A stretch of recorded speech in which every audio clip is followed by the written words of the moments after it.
Yo,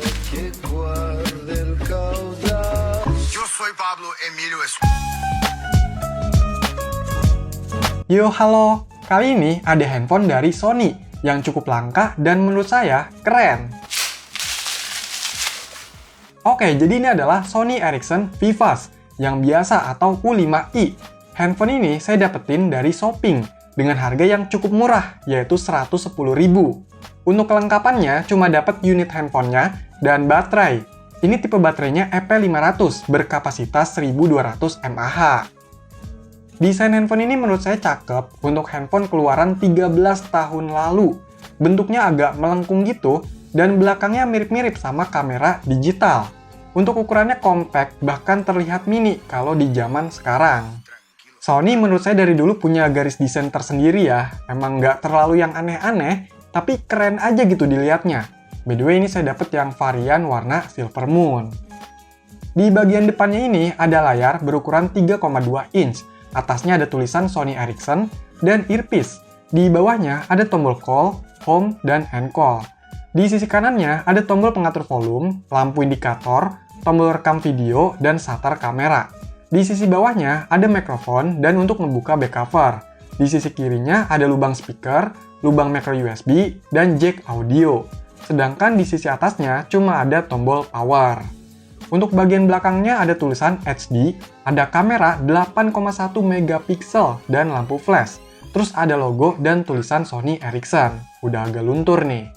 Nah, kalau back covernya dibuka, di sini ada slot micro SD dan mini SIM. Dilihat-lihat ini banyak tempelan gitu ya. Dan kayaknya ini unit X garansi resmi Indonesia.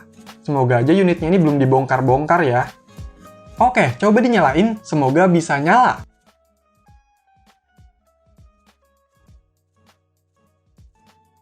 Yes, nyala!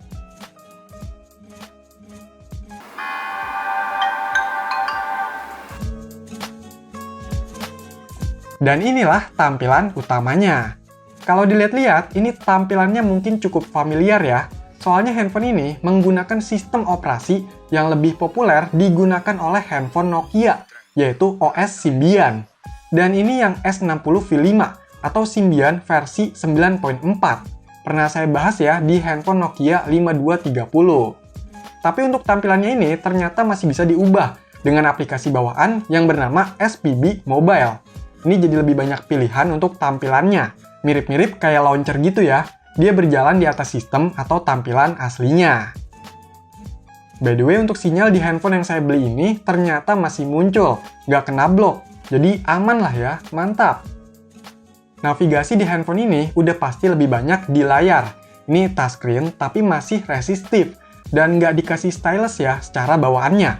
Kalau buat ngetik emang lebih ribet, apalagi layarnya kecil, pakai yang mode QWERTY itu makin kecil tombol-tombolnya. Jadi lebih enak ngetiknya pakai yang mode alphanumeric aja.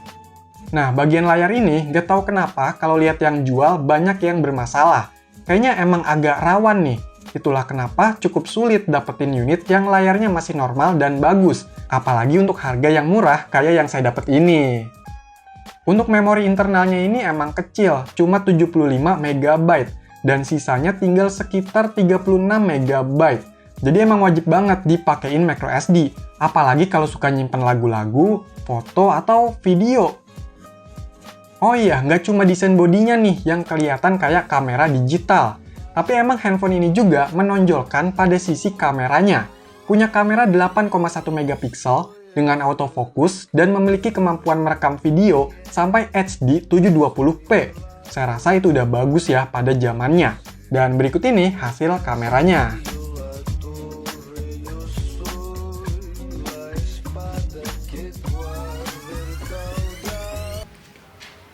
Oke, jadi ini adalah hasil perekaman dari Sony Ericsson Vivas U5i. Ada singkong nih. Ada yang mau singkong?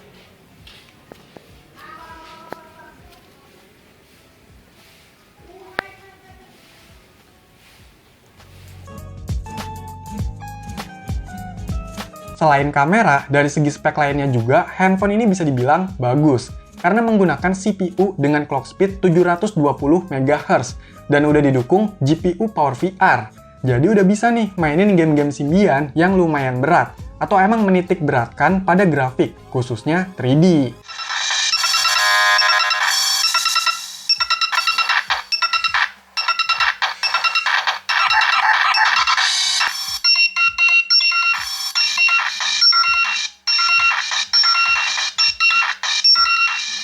Kalau untuk yang lainnya sih masih mirip-mirip nih sama pesaingnya. Jaringannya 3G, ada Wi-Fi, GPS, dan layarnya masih resistif.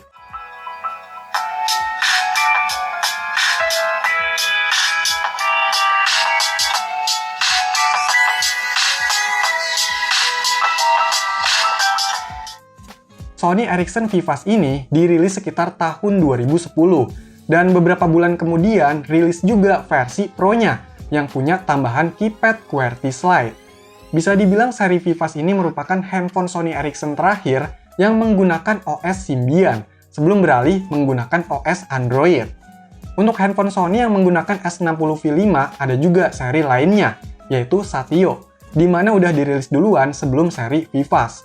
Masih sama ya keunggulannya di kamera, tapi ukuran bodinya itu lebih bongsor. Symbian S60V5 yang digunakan di handphone Sony ini memang dari segi sistemnya dan navigasinya pun masih sama dengan jajaran handphone-handphone Nokia S60V5 yang lain.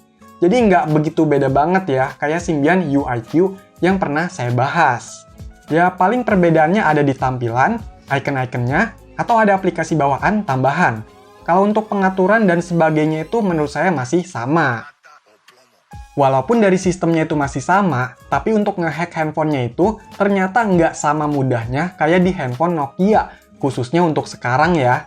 Kalau di handphone Symbian Nokia itu lebih mudah, tinggal ubah aja tanggalnya, dimundurin ke tahun 2010 sampai 2012, terus diinstal deh bahan-bahan hacknya. Nah, kalau Sony sebenarnya metode hacknya sama, tapi pas install bahan-bahannya itu susah. Walaupun udah diubah-ubah tanggalnya, kadang tetap nggak bisa. Dari info yang saya dapat sih katanya tergantung firmware yang dipakainya juga. Jadi masih untung-untungan lah kalau beli dan ngehack handphone Sony dengan S60V5. Sayangnya, di unit saya ini nggak bisa diinstal. Udah dicoba gonta-ganti tanggal dan file installernya tetap nggak bisa. Coba pakai metode aplikasi UMI juga nggak bisa diinstal. Dan katanya servernya juga udah mati. Jadi tetap nggak bisa dihack nih. Buat yang punya solusi, boleh berbagi di komentar ya. For your information, kalau di Symbian itu sebenarnya kita nggak bisa asal install aplikasi.